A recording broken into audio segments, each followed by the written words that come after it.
So the master in environmental geoscience is a multidisciplinary master, and I think if you want to tackle environmental problems, you need to have a background that allows you to encounter both issues that are related to the chemical sciences, physical sciences, and you need to also include aspects that you could essentially call process understanding, because we're dealing with complex processes. All the environmental issues we're dealing with are complex, and you need to understand at least the basics of those. You need to understand how to acquire the data. You need to answer these questions, how to process this data, and eventually to model them to guide decision making. And I think that there's not many masters that allow for this breadth, in the sense that we also deal with not only a chemical aspect or hydrogeological aspect, landslide aspect or something else. We try to cover everything within one master, and I think it gives a breadth that is not present in other master programs in Switzerland. Donc j'ai choisi ce master pour plusieurs raisons. La première, c'est que c'était la suite logique de mon bachelor. Disons qu'on a des cours qui demandent une suite et qui sont abordés pendant ce master. Ensuite, il est en anglais, même si ça ne se voit pas puisque je parle français. Mais donc, ce que je trouve très utile, parce qu'au final, dans les sciences, on a besoin de l'anglais. Tout est fait en anglais. Ensuite, c'est un master qui est, à mes yeux en tout cas, relativement technique et très appliqué. On a des cours, je pense, qui se rapprochent un peu de ce qui peut être vu à l'EPFL. Ce qu'on apprend tous les jours, on voit comment il pourrait être appliqué dans des problèmes qu'on aura dans notre vie professionnelle. Et c'est un domaine qui m'intéresse, j'ai choisi ces études, c'est pour une raison. Et puis je suis vraiment contente de pouvoir enfin passer au niveau supérieur, on va dire. One thing that also makes this master a little bit special is that the first year is consisting of 60 credits, so one full year of compulsory courses. And these compulsory courses are grouped into 4 modules, and they are related to what I said previously about the main themes of the master. So the first one is related to process understanding, environmental process understanding in the geosciences.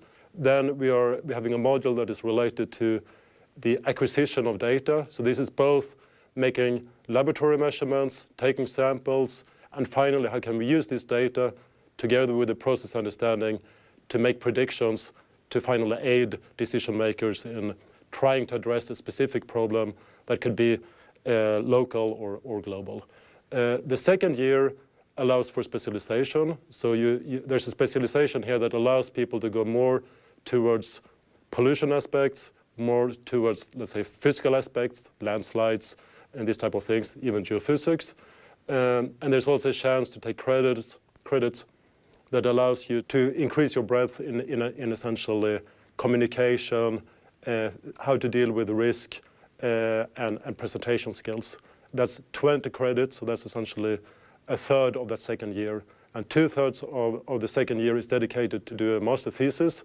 And the master thesis will build on everything you learned in the first 1 year plus a few additional months. Le projet de master, en fait, ce que moi je trouve très pertinent et qui a été proposé par l'ensemble des professeurs, c'est qu'en fait, ils nous encouragent à venir avec nos propres sujets d'intérêt et pas faire appel à seulement un professeur, mais plusieurs. Comme ça, on peut avoir différents angles d'attaque, en quelque sorte, sur notre problématique. Donc, comment on s'y prépare, on va dire? On doit quand même réfléchir déjà au domaine d'intérêt, forcément, quel est le sujet qui nous intéresse. Est-ce que ce sera plutôt lié à de la chimie? Est-ce que ce sera plutôt lié à des risques naturels? Est-ce que ce sera plutôt lié à de la géophysique? Est-ce que ce sera plutôt de l'hydrogéologie? Donc déjà, un peu trouver les domaines d'intérêt. Après, voir aussi les angles d'approche des problématiques, parce que au final, on peut très bien aborder quelque chose qui est plutôt chimique à la base, par exemple la diffusion d'un polluant dans le sol, de beaucoup de manières différentes. On peut l'aborder du point de vue purement chimique, c'est-à-dire comment ça réagit, où est-ce que ça va, comment ça peut disparaître. On peut l'aborder de la manière de géophysique, par exemple analyser la surface et voir comment ça peut avancer. On peut modéliser, c'est-à-dire essayer de créer un modèle qui nous permet de prévoir où va aller notre plume de contaminants. L'hydrogéologie aussi, voir comment le régime hydrique de la zone et comment l'eau circule peut entraîner les polluants ailleurs. Donc voilà, donc je pense que c'est vraiment important de trouver une problématique qui nous intéresse. I think the objectives is really to understand all the aspects of environmental geoscience and to be able to understand those and to be able to communicate. So I think one thing that is we've also put a lot of emphasis on is the communication skills, both in the written language and in terms of presentations, and both to experts, scientifically trained people, but also to decision makers and essentially normal laymen. The other thing that I think makes this program a little bit particular is that since it's given in English, but we allow our students to make their exams in French and also write the reports in French, I think we have found a formula that allows you, if you don't speak French, to essentially learn French as you go along. Whereas if you come from a French-speaking background and French is your mother tongue, you get exposed to English, but you're still allowed to write, for example, your master thesis in French, write your exams in French. So I think this is also an opportunity that is not to be neglected.